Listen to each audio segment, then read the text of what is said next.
Welcome to the audition section of this playlist. We're going to talk about what you need to be doing to have a successful audition on the day of. And we're going to start with before and after you perform, because while it's often overlooked, your audition starts the second you walk into the room. So it's very important to be conscious about how you're behaving, how you're treating the people around you, so that you don't stick out in a negative way and you don't make a bad impression on the other people around you or the auditioneers. So first things first, this kind of goes without saying, but don't cause any trouble.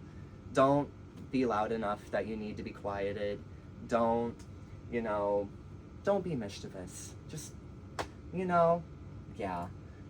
Secondly, work to find a spot that has an ideal distraction level for you. I know there are a lot of people who really like to talk before auditions because they need to get that nervous energy out, and that's great. Good for them. Me personally, I need quiet before I audition, so I'll go by myself and I'll just sit by myself. But no matter what, do not make the decision about where you sit based on anybody else. Do what you need to do to prepare yourself. And speaking of preparing yourself, it is a great idea to make sure that all of your materials are ready, so that before the audition begins, you have everything pulled out and easy and accessible. That's just because the truth of the matter is that you do not know when you're going to get called. Auditions here run in any order, and we cannot really predict them, and you don't want to be the person who doesn't have their materials when they're called, and then you have to take a long amount of time. This applies to memorizing your number. At auditions, typically we are assigned numbers, which, by the way, your number does not mean anything. Coming from someone who has been part of watching an audition, it's just the number that you were randomly assigned by Google Sheets when you were put in the spreadsheet on the thing. But anyway, that includes memorizing your number, just so that when your number is called, you can go down really quick.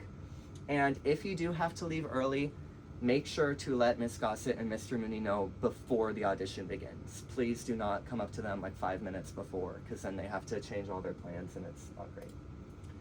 Directly after you perform, it's going to be a little bit nerve-wracking, but it's very important to remain respectful of everyone. So if you are cut off early, do not panic at all right? It is nothing about your performance. It is entirely about the fact that they need to get the audition done in about 2 hours.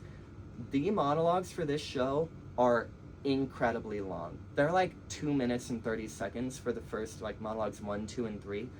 Our audition monologues are typically 30 seconds long. So it is very likely that almost everyone is going to get cut off by the auditioners. It is nothing about your performance. It is just entirely about needing to get through it.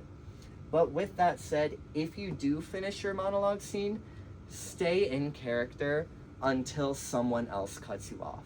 That's just a general good idea. It's very strange if you're in this very emotional moment and out of nowhere you're just thank you, and then you go back, because that breaks you out of it. And so it's a great idea just to stay in that moment until someone else cuts you off.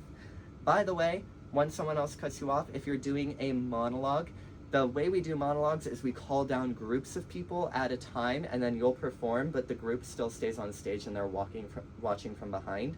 So if you go forward and you perform, and once you're cut off or once you finish and you're done, go back to the group of people that you were in. Do not go back to your seat, unless everyone seems to be doing that, and in that case, do what everyone else is doing.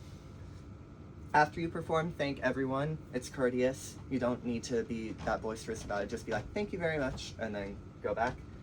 And then, if it is possible, please stay and watch the other auditioners. The entire process of auditions is nerve-wracking for everyone, but it is a great idea to support as many people as possible. It's a great way to meet people. We're a family, and it just makes the entire process less stressful. Though, with that said, obviously be a respectful audience member and don't be loud or interrupt or distract any of the auditioners. Hope that helps. Thank you very much.